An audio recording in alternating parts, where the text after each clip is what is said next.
Message de Monseigneur Philippe Christori en ce vendredi 4 novembre 2022. Il reviendra dans la gloire pour juger les vivants et les morts. Aujourd'hui, je suis à Lourdes avec mes frères évêques et les laïcs qui travaillent avec nous au service de la Conférence des évêques de France. Revenir auprès de Notre-Dame et Sainte Bernadette, prier devant la grotte de Massabielle, célébrer l'Eucharistie tous ensemble autour du même autel, source de notre communion, me donne à chaque fois une émotion qui me rappelle le don de Dieu et notre vocation à servir l'Église universelle.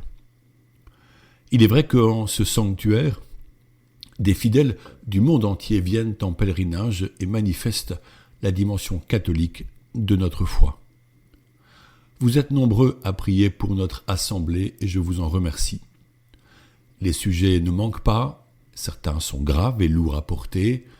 Nous les abordons avec la certitude que le Saint-Esprit nous guide et veut purifier l'Église du péché de ses membres, et avec la joie de savoir que nous travaillons pour un but supérieur, rassembler les hommes et les femmes pour que le royaume de Dieu soit manifesté au plus grand nombre, un royaume de paix et d'amour, lorsque certains choisissent la guerre. Si nous avons connaissance du projet divin, nous sommes encouragés à beaucoup prier pour la paix. Le faisons-nous réellement avec zèle ? À Fatima, au Portugal, où la Vierge Marie apparut en 1917 à 3 enfants, dans le deuxième secret que Marie donne à Lucie est annoncée une nouvelle guerre, pire que la Première Guerre mondiale. Ce fut sûrement l'annonce de la Seconde Guerre mondiale de 1939 à 1945. La Vierge Marie demandait de consacrer la Russie à son cœur immaculé pour éviter que le pays ne répande, je cite, ses erreurs à travers le monde en détruisant des nations. Si on accepte mes demandes, dit la Mère de Dieu, la Russie se convertira et l'on aura la paix. En la basilique Saint-Pierre de Rome, le pape François a consacré la Russie le 25 mars 2022 à la Vierge Marie et tous les évêques s'y sont associés. Cette prière est une étape de foi à l'écoute de l'appel de Dieu pour sauver la Russie du mal qu'elle peut faire et surtout sauver l'humanité des conséquences d'une nouvelle guerre commencée en Ukraine et qui pourrait peu à peu prendre une ampleur insoupçonnée. À Lourdes, je prierai en ce sens la Vierge Marie et vous demande de porter cette intention pour la paix dans le monde par vos chapelets et votre prière. Nous pourrions penser que ces drames sont loin et ne nous atteindront pas, mais le mal est parfois contagieux. L'histoire l'a assez montré. Et surtout, nous ne pouvons rester indifférents au sort de tous ceux qui sont touchés par cette guerre. Vendredi dernier, avant la fête de la Toussaint, je vous parlais du passage de la vie terrestre au ciel, de la vie des saints et des saintes que nous aimons prier et qui sont associés à nos vies dans la communion des saints. Ils accompagnent notre itinéraire vers la félicité éternelle. Quand on parle du ciel, nous ignorons parfois ce que sont les temps derniers, c'est-à-dire le retour glorieux de Jésus-Christ à la fin des temps. Lui-même dit que seul le Père en connaît le jour et l'heure. Sa venue se fera à l'improviste, elle nous surprendra tous. Certains seront prêts et d'autres non. Certains seront pris pour aller avec Jésus, d'autres seront rejetés. Cette perspective n'est pas réjouissante, elle peut même nous effrayer, mais il nous faut nous fier aux paroles de Jésus plus qu'à celles de Paul Naref. Nous croyons en la miséricorde de Dieu. Pourquoi le Christ ne viendrait-il pas nous prendre tous pour l'éternité bienheureuse, puisqu'il est venu pour le salut de tous les hommes ? Qu'en dit l'Écriture ? Le Concile Vatican II parle de ce moment dans un texte sur l'Église appelé Lumen Gentium, que l'on traduit par la lumière des peuples.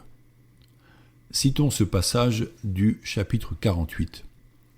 Je cite « L'Église à laquelle, dans le Christ Jésus, nous sommes tous appelés et dans laquelle, par la grâce de Dieu, nous acquérons la sainteté, n'aura que dans la gloire céleste sa consommation, lorsque viendra le temps où sont renouvelées toutes choses, et que, avec le genre humain, tout l'univers lui-même, intimement uni avec l'homme et atteignant par lui sa destinée, trouvera dans le Christ sa définitive perfection. » Fin de citation.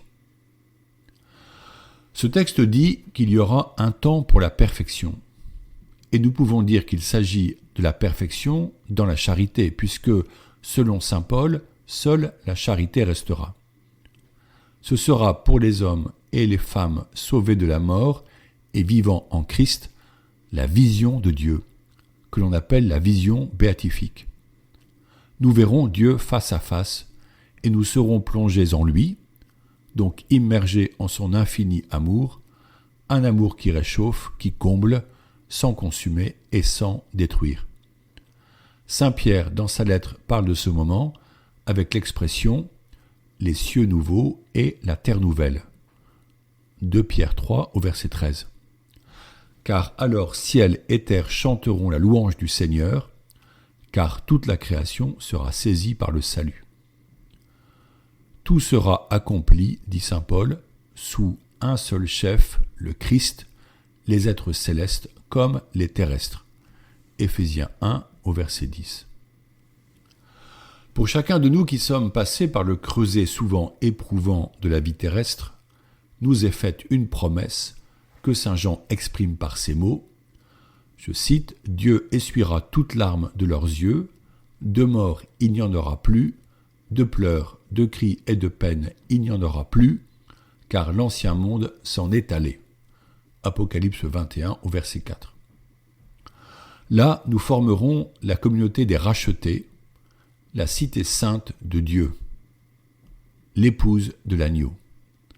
Là se vivra, comme en un éternel présent, une parfaite communion entre les hommes et les femmes rachetés, et tous les anges, autour de l'agneau, le Christ. Ce sera une étreinte sans limite et pure, un don réciproque total, un échange parfait pour que tous, surtout ceux qui ont souffert, trouvent la paix, à l'instar du pauvre Lazare. Maintenant, lui, il trouve ici la consolation. Luc 16 au verset 25. Un autre texte du Concile Vatican II dit dans Gaudium et Spes, je cite, « Dieu nous prépare une nouvelle terre où régnera la justice et dont la béatitude comblera et dépassera tous les désirs de paix qui montent au cœur de l'homme. » Fin de citation. Il n'y aura rien de plus désirable. Nos âmes seront réunies à nos corps glorieux par l'acte créateur de Dieu. La communion parfaite ne supprimera pas notre individualité, mais chacun vivra uni à toute l'humanité, racheté, comme frères et sœurs, tous enfants de Dieu. Trouvons-nous désirable cet avenir ? Faisons-nous le choix de vivre une vie nouvelle en Christ pour nous y préparer ? Sommes-nous consciencieux, comme les vierges sages de la parabole, ou vaquons-nous dans l'indifférence à cet appel, comme les vierges folles ? Voir Matthieu 25 au verset 1 à 13.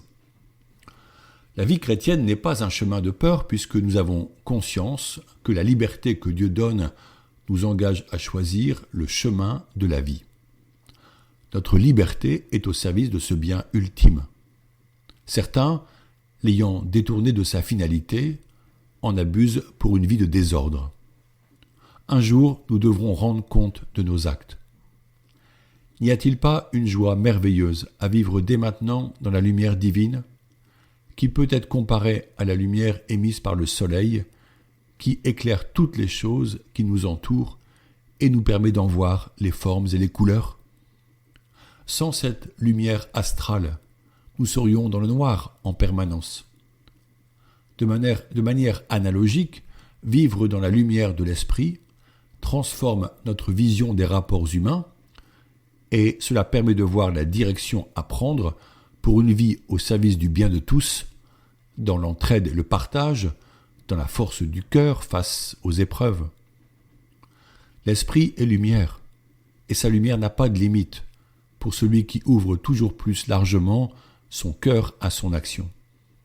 Cela mérite notre effort qui est léger face aux nombreux fruits promis dont parle saint Paul, fruits d'amour et de paix, de joie et de bonté. Prions avec confiance Notre-Dame, Mère de bonté qui intercède pour nous. Je vous propose cette belle prière traditionnelle du Souvenez-vous, en latin Memorare o Piissima Virgo Maria, composée par saint Bernard de Clairvaux au XIIe siècle, que j'entendais à l'abbaye de Ceffonds où elle est chantée en grégorien chaque soir après vêpres pour l'élection du futur abbé. Souvenez-vous, ô très miséricordieuse Vierge Marie, qu'on n'a jamais entendu dire qu'aucun de ceux qui ont eu recours à votre protection implorait votre assistance ou réclamait vos suffrages ait été abandonné. Animé de cette confiance, ô Vierge des Vierges, ô ma mère, je viens vers vous, et gémissant sous le poids de mes péchés, je me prosterne à vos pieds. Ô Mère du Verbe incarné, ne méprisez pas mes prières, mais écoutez-les favorablement et daignez les exaucer. Amen. Bonne journée.